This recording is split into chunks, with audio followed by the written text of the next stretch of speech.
Salam la famille, j'espère que tout le monde se porte bien. La leçon qu'on doit expliquer aujourd'hui concerne le vocabulaire. Quand nous avons la suite des vocabulaires, nous défendons la leçon dernière.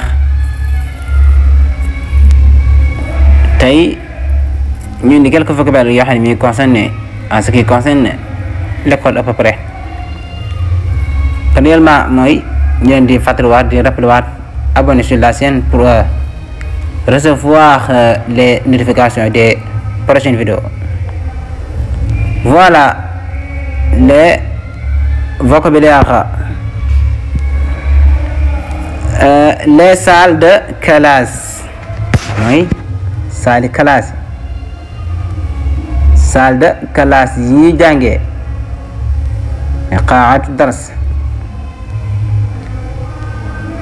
Les salles de classe mooy salle classe yi jàngee. La cour de récréation couru récréation bi mooy ëtt bi ëtt école bi. La cour de récréation ëtt école bi. Le bureau du directeur bureau bi directeur bi di nekk. Le bureau du directeur mooy bureau directeur bi fi mu nekk te ay jumtukaay ak dossier yëpp dafa nekk.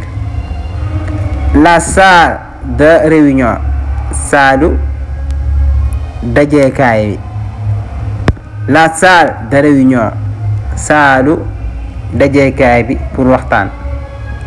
La bibliothèque mooy bibliothèque bi nga xam ni néeg bi nga xam ni dafay am des livres des wasaa'il ay moyens de lire pour lire. La bibliothèque mooy bibliothèque. Voilà la cantine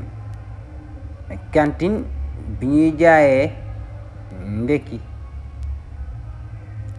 La cantine mooy fi ñuy jaayee ndekki mbaar bi ñuy jaayee ndekki.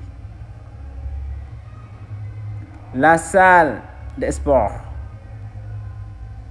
salle bi ñuy defee sport que ça soit muy sport de musculation ou pas. La salle de sport salle bi ñuy defee sport. Le terrain de sport terrain bi ñuy defee sport. Le terrain de sport mooy espace bi ñuy defee sport entraînement. Le vestiaire mooy néeg bi ñuy changer yére. Le vestiaire néeg bi ñuy changer yére. Le bloc sanitaire mooy service de santé. Le bloc sanitaire mooy service de santé.